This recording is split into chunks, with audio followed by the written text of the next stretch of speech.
My name is Greg Kihlström. I'm an entrepreneur, author, and speaker that specializes in agile marketing and digital transformation for Fortune 500 brands. Successful brands understand what matters, which is really this combination of substance. You have to mean something, and it has to be understandable and recognizable. You have to have relevance. You have to be able to solve a problem that your customers have, and they have to understand the problem that you solve for them. And you have to have focus. In my days running a marketing agency, I can't tell you how many times clients, when asked who your customers are, they say, well, our customers are kind of everybody, right? That's not true. It can't be true. If you focus on everyone, you're not really focusing on anyone. So another thing is this idea of the device agnostic consumer. So basically, we are channel switching. We're in a store on our phone checking prices, while we're looking at products on the shelf, and then we go home and we buy the product and don't even buy it from the store or on our mobile device.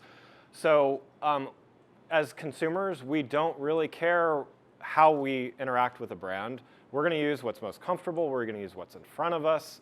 And brands need to understand this too. They need to be available. They need to be on all these channels that their customers are.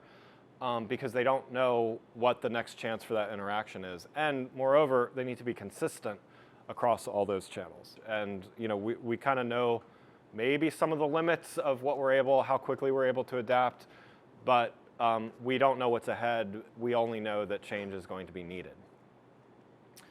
So what does all this mean? Consumers value personalized experiences. So 91% of consumers are more likely to shop with brands who provide relevant offers and recommendations. 80% of consumers are more likely to buy from those brands. So not just shop and look around, but actually buy from those brands. And 76% of customers are actually frustrated when they don't have personalized experiences. So it's not only we need to do this because we can sell more, it's we need to do this because we don't want to turn off the customers that are going to get frustrated by not having a personalized experience. So it becomes imperative to do this. Traditional marketing funnel, anyone that's been in marketing 101 has seen something similar enough to this.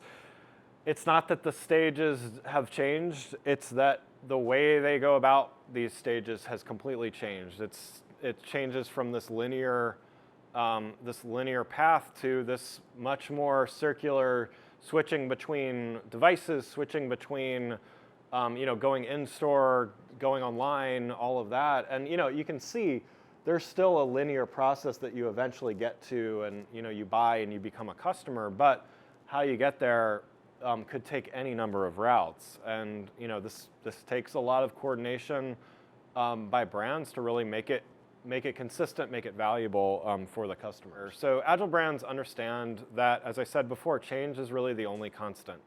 And so understanding that, embracing that, means that we are not going to go into something pretending that the world's going to be the same 3 years from now as it is today. Agile brands can identify when evolutionary versus revolutionary processes are needed. So an example here, we don't always have to scrap everything and start over, right? So an example would be, when's the last time that Amazon redesigned their website?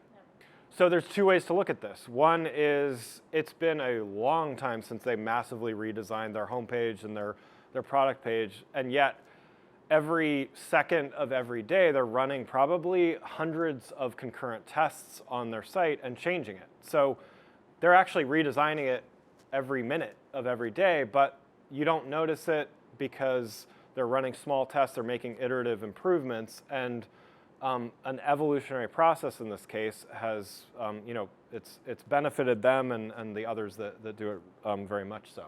So couple things just to close here. What do agile brands value? So the first thing, they value long-term customers over short-term sales. That overall customer lifetime value, super important. We all have sales quotas, or marketing quotas if you've worked in sales or marketing, but don't do that at the expense of the long-term customer value.